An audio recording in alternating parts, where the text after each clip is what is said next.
Hello po mga kaibigan, magandang araw po sa ating lahat. Gusto ko pong ituro kung paano po ang paggawa ng bulaklak gamit po ang papaya, prutas na papaya, at saka kutsilyo po na maliit. Hindi na po kailangan ng mamahaling kutsilyo mga kaibigan. Ayan po, biniliguan ko na po yung papaya para po makasimula na. Unang-una, kinat ko po siya, sinundan ko lang po yung bilog ng ginawa ko. Huwag po masyadong malalim ang pag-ano ng kutsilyo, pag-cut sa papaya para po hindi masira. Ayan po.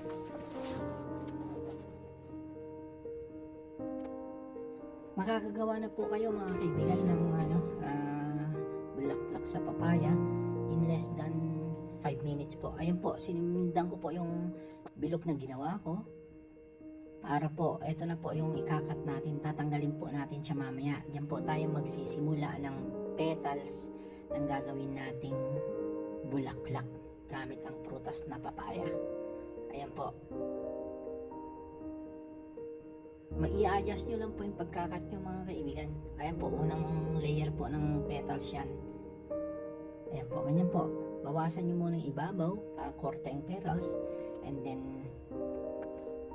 kakat nyo dun sa ilalim niya. After that, tatanggalin nyo yun para po magmumukha siyang petals talaga.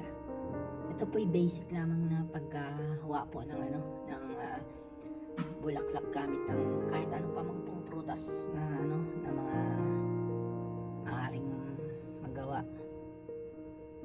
Kung ano po yung available na prutas, yun po ang gagamitin natin.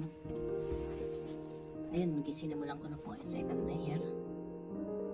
Pwede pong mga kaibigan, hanggang sa ilang layer.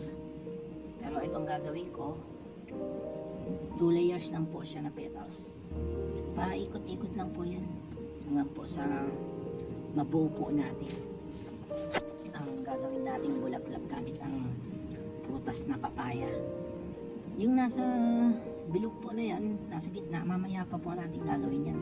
Depende po sa nag-uukit. Pwede pong yan lang muna yung gagawin bago po yung mga petals na yan na 2 layer. Depende po. Mamaya po yan ang huli kong gagawin mga kaibigan.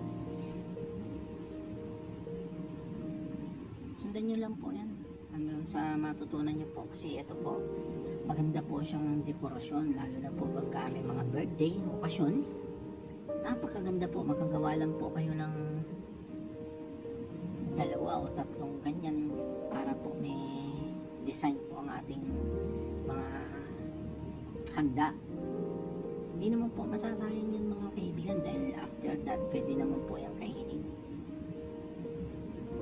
Ganyan lang po hanggang sa matapos po. Ngayon po, para po yung pinagkatan natin na yan sa gilid-gilid, lagyan po natin yan ng design. Ayan, sinimulan ko na po ang paggagawa ng design. Paikot-ikot lang po yan mga kaibigan hanggang po sa matapos siya.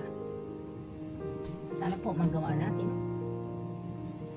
Madali lang naman po, madali lang siya.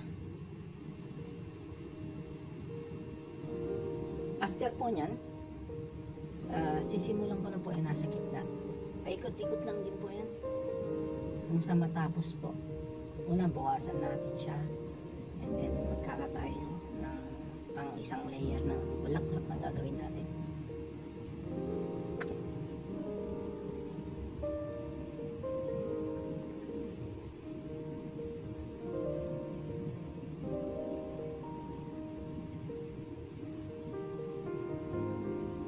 Ganyan lang po mga kababayan.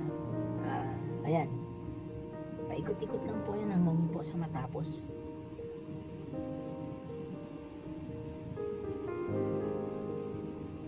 Ayan po. Bawas. Then, guhit na naman. Ito ay basic lamang naman po na paggawa ng bulaklak. Marami pa pong mga iba-ibang style po yan.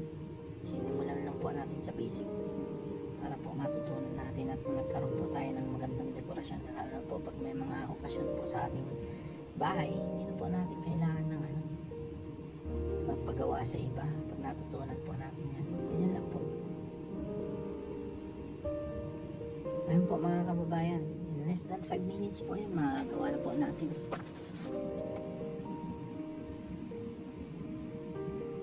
Ayan po. Gaya po anong sabi ko nung una, di po natin kailangan ng ng mamahaling kutsilyo. Yan, dito ang presyo na dito sa amin na kutsilyo na yan ay 2.99 Canadian dollars po. Yan po, at saka kung ano po ang available na prutas, yun po ang gagawin natin. Na yung makakagawa po tayo ng bulaklak. Maraming salamat po mga kaibigan sa panonood. Salamat po.